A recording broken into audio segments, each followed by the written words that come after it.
Hello, all you positive heads out there. It's so good to be back with all you beautiful reflections of the one source consciousness that creates and animates all things.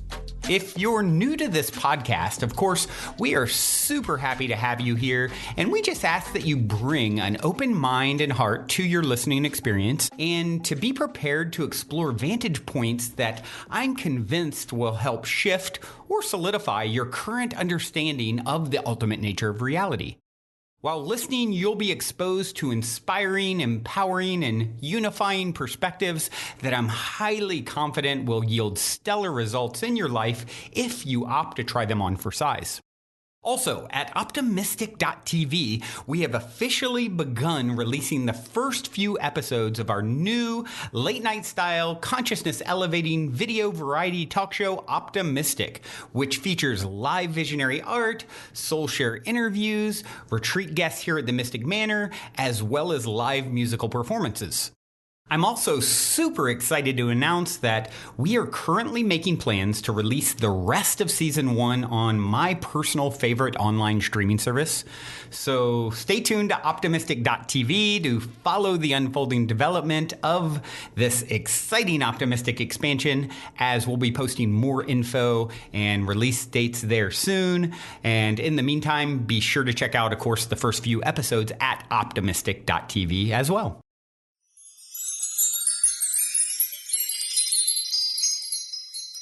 All right, all you positive heads, welcome back. Thank you so much for joining Samantha and I today.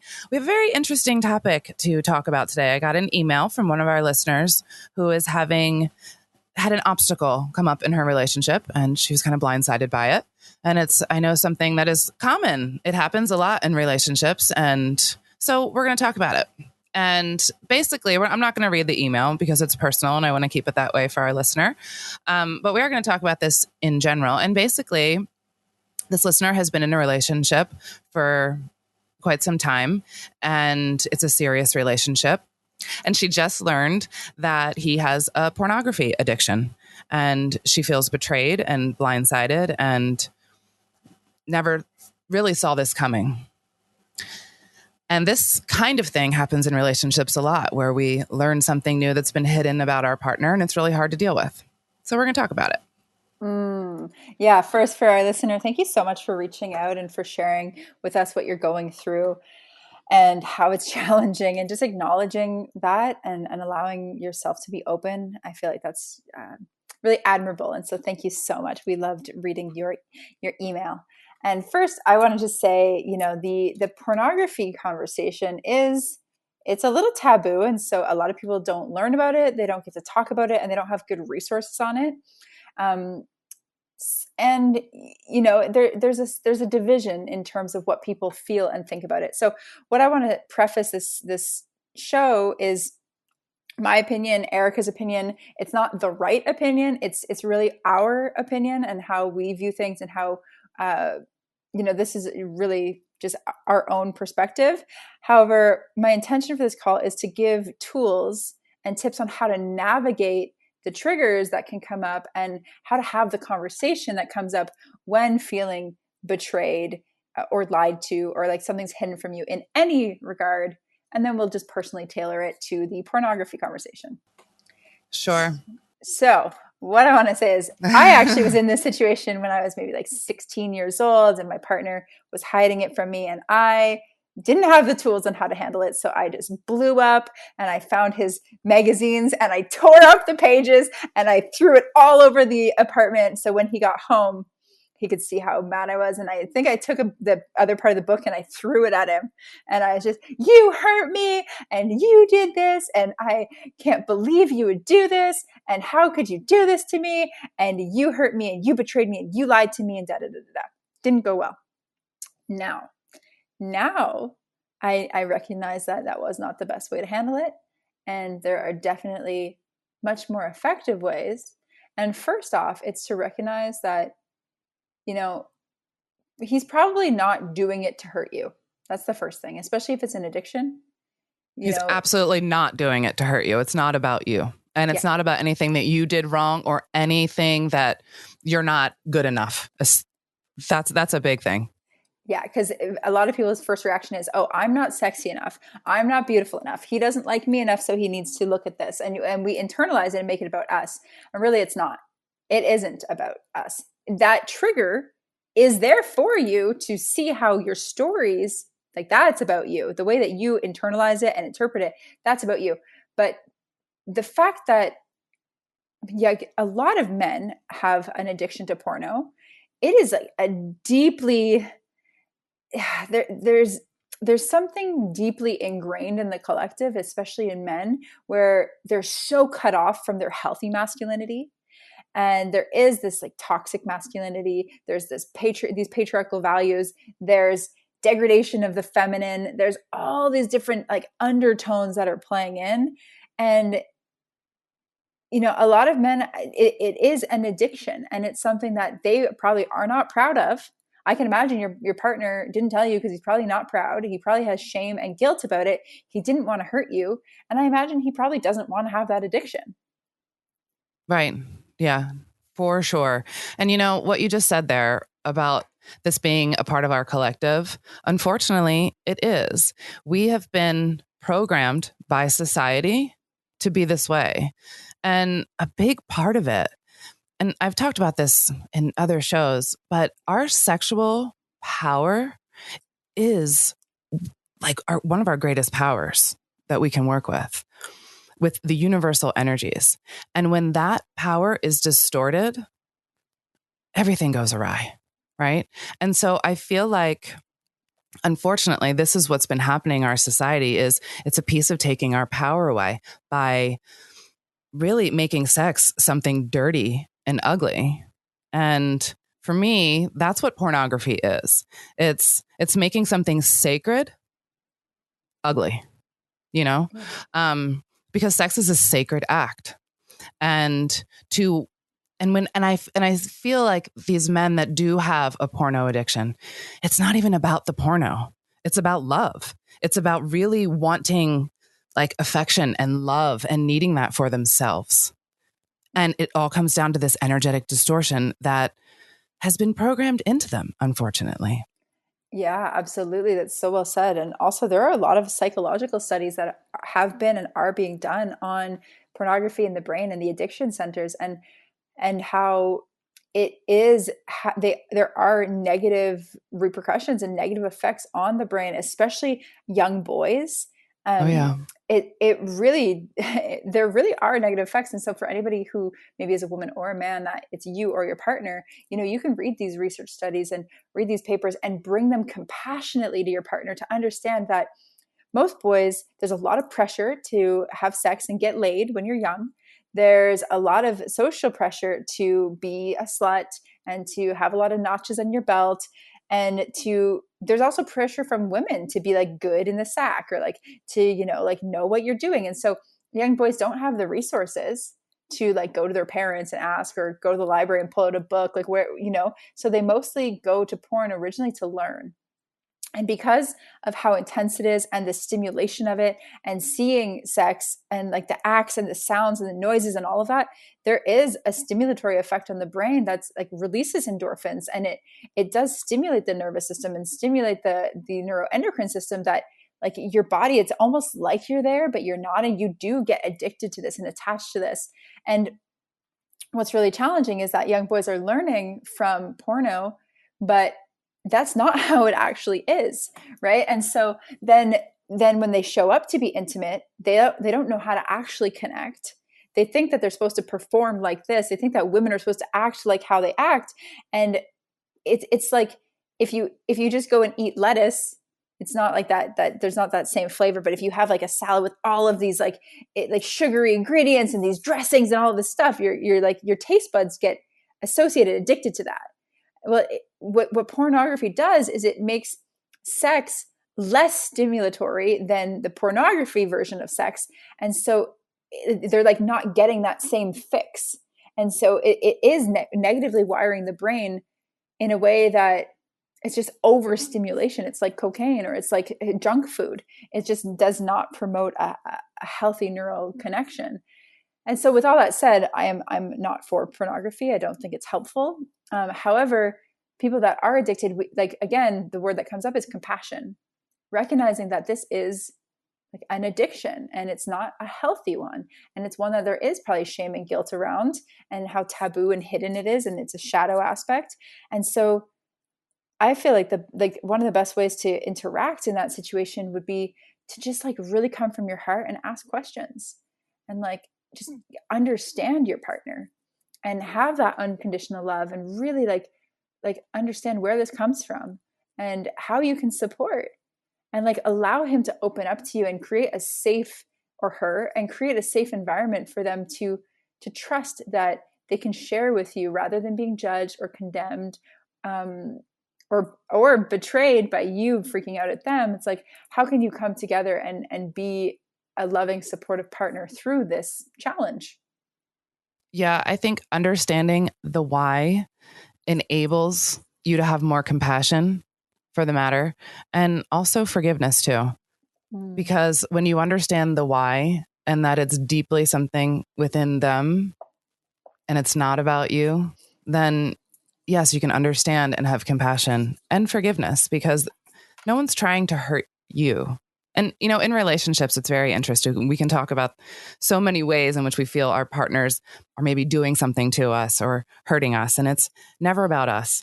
But they're such a beautiful mirror for us to learn about ourselves, to learn about our own triggers, like you were saying at the very beginning. Like, how did you react to that? Well, now you learn how you are when your buttons are pushed.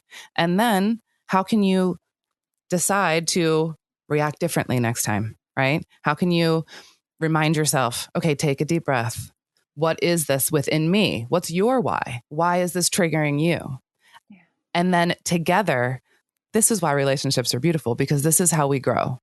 We won't grow unless we see what our triggers really are. And they're a lot easier to see in relationship. Yeah, absolutely. Absolutely. And I love, like, that forgiveness, the understanding, the compassion, and also, like, just because I think pornography is wrong doesn't make it wrong. Like, I personally do believe it's wrong for me, and I've seen the studies and whatnot. However, if your partner, if he has a healthy connection with it and he finds it like something that it's a beautiful part of his practice, and he's okay with it, and you actually have an opportunity to tune in and be like, are you okay with him doing that?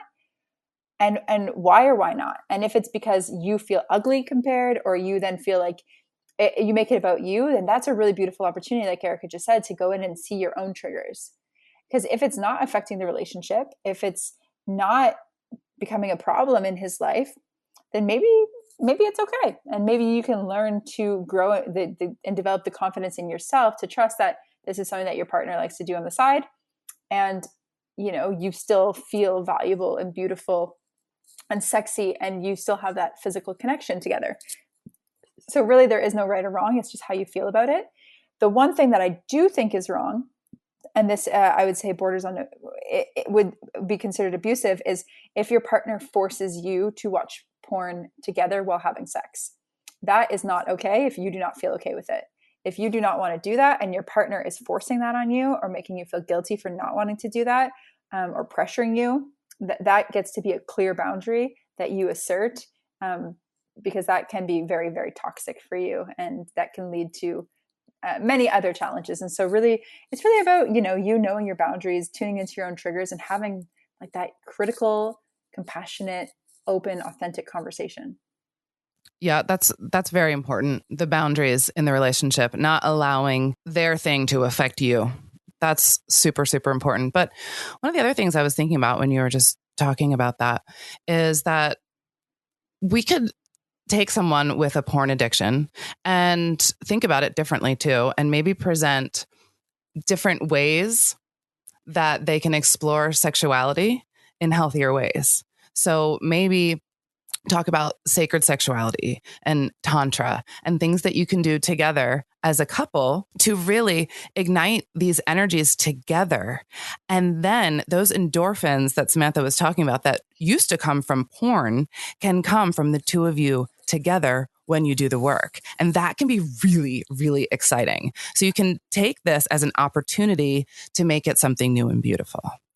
Absolutely. That's the thing. Because, sometimes if you ask and see what they're getting from it, some men will say, well, it stops me from cheating. And that's not like, I know that sounds like an awful answer, but sometimes people don't know how to articulate. But what it actually means is I have a craving for different, and not a different person, but to just experience something different and novel and unique. And I'm fulfilling that by watching other people do it. So then that's where you could be really innovative and say, hey, well, what if you and I tried new and different? What if it meant having wild, passionate sex in the kitchen or outdoors, or going to a swingers club? Maybe not even swinging, but maybe just being where people can see us. Or maybe it means role playing. Maybe it means dressing up. Like I'm all about that. I think it's wonderful. And that's a really cool way that you can sleep with other people through your partner, right? Like not necessarily actual other people, but other characters and different positions and different circumstances. And like by bringing that in, you really get to satisfy that need that he's experiencing. And you can probably really discover something unique and fun for yourself as well. Yes. And there are lots of interesting groups popping up that are helping couples to do exactly what we're talking about. And, really teaching the tools where you can work together in a more sacred way. And yeah, I love the idea of taking something that seemed harmful and making it beautiful, making it into this gem. Yeah. Because we can do that with everything. Absolutely everything in life. I was thinking, this is totally off topic, but I was thinking about doubt yesterday and how much my doubt has taught me so much and how it really solidifies my own belief system. Because when I have been through the doubt on my own and then I come to the belief after the doubt, it is so strong and nobody can tell me otherwise. So This is kind of the same situation. You go through kind of the muck and the mire, and then you can come out on top, and it's like, you just know it from there. Yeah, absolutely. Yeah. Absolutely. It's something that I don't know why I thought about this, but I feel like going back to bring it back to porn, when we like to talk about the chakras and energies and the undertones and that sexual energy right now in what we're seeing in society, and we have for quite a while, is this overactive sacral chakra. So that's like your sexual center. And especially in men, a lot of men have not, well, women too, we haven't really learned how to express our masculinity and femininity, especially our sexual energy, in a really powerful, like pure, sacred way, right? A lot of us were raised Catholic or Christian, or Muslim, or, like most of the religions are not for promoting healthy sexuality. It's a lot of shame. It's a lot of like, don't do it. It's a lot of like, you're going to go to the devil. And there's just a lot that people feel shut down and repressed in. And when we feel shut down and repressed, what do we want to do? We want to rebel, and the pendulum will swing to the other side. So we have this like overactive sexual sacral energy without the right outlets on how to express it in a healthy way, without the right tools on how to articulate what we need, which is why there is so much rape culture, why there is so much like just spewing seed and having so much careless sex all the time. It's because we're so disconnected from our sacral center and from our sexual energy.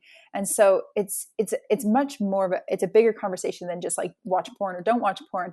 It's really deeply connecting to that essence and cultivating a healthy relationship with yourself. And so I do feel that masturbation, a lot of women don't want their men to masturbate. I feel that masturbation for men is very, very healthy, as well as for women, to cultivate an energy of self-love and exploration with yourself. And so, I don't think that masturbating to porn is what I consider sacred. However, when I have a connection to myself and I'm tuning in and I'm feeling my body and I'm going through that energetic adventure, you could say, I'm deeply loving and connecting with myself. And I feel like that's what we need to do is redevelop and redefine what a healthy sexual connection to ourself first and foremost is, so that we can then have that with others. Abso-freaking-lutely. I'm glad you just ended in that, because I was thinking that as you were saying it, because that's what we can do with masturbation, is learn what and how to work with all of these energies, all of our energy systems. We can actually use our breath with our orgasm and bring the energies up and feel what that feels like.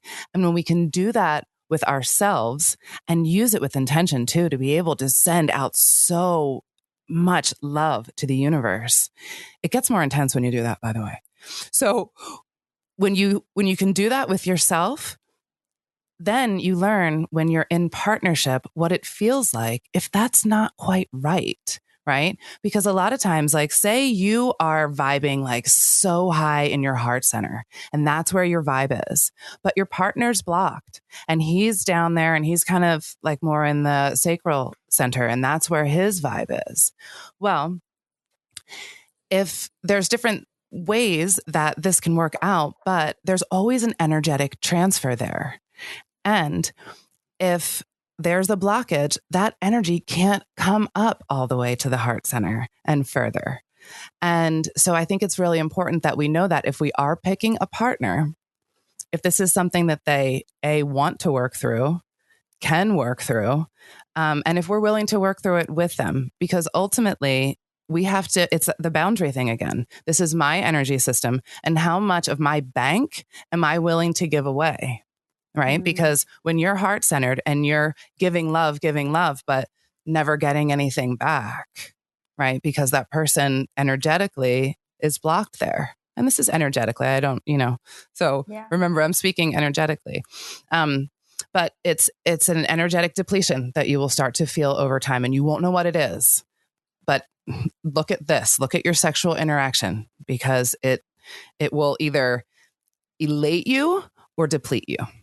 Mm-hmm. And you get to work with your energies. And so that's why doing it by yourself and learning to work with what's mine, then you understand what's yours and what's not yours. And then you can work with it easier. Love it. Love it. Yeah. I hope you're all inspired to go and have sacred sexual encounters with yourself. That's it. I hope so. Let's just name this Go Masturbate. Down with porn, up with self-pleasure. I love it. I'm going to add a little tool for anyone doing this. Use the symbol of the Egyptian Ankh. You can bring the energy up through you, arc it around you, and then out through your arms, right? And it is a very powerful way to kind of recirculate this energy. Play with it. It's fun. Always ground it back down. Okay, I'll throw in a little tool. For self-pleasure, I love to use essential oils. I love to use vetiver or myrrh or geranium for my breasts, and I'll rub oils like rose or magnolia all over my body right before going into practice, because these floral oils are very deeply feminine, very sensual, and such high vibe that I really feel surrounded in just sexy feminine goddess energy right as I'm, going there. That sounds amazing. That's great. Because too, that aromatherapy, it adds a whole nother element. Yeah, for sure. Absolutely. Love it. So if anyone needs some essential oils in your practice of your pleasure, please reach out, because we always love supporting you with what you need to be your best, highest, juiciest, most sensual self. And there are actually essential oils for addiction also. And so just know that, you're not alone, and there are natural tools that can support you in whatever you are going through. Yeah. Yep. For sure. Well, I think that we have chatted enough about this today, Samantha. Yeah. Yeah, we've done great. I think we have. All right, everyone. We love you so, so much. We're going to leave you with this badass song from Drum Spider called Caduceus. And I love that because the Caduceus is the symbol of the energy that I was talking about, of the masculine and the feminine coming together and spreading its wings and shining its light. We love you all so much. Until next time.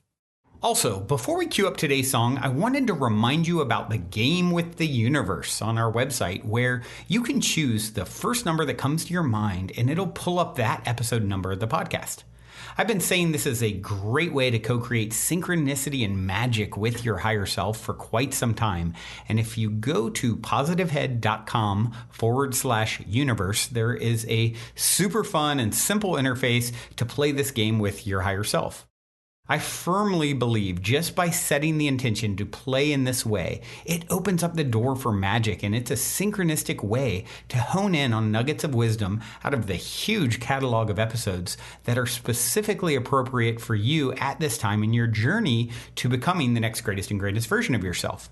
And it also makes for a super fun way to spark the curiosity of friends and family by having them choose a number, so they'll hopefully go and check out their number as well, which I greatly appreciate because it helps us to spread the word about the podcast. Once again, the address is positivehead.com/universe.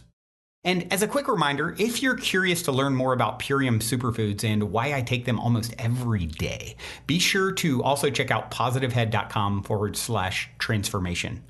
On this journey of becoming the next greatest and grandest version of ourselves that we have all embarked upon, I cannot stress the importance of managing your physical vibration enough. And quite honestly, Purium has put together the simplest plan I've found to do so.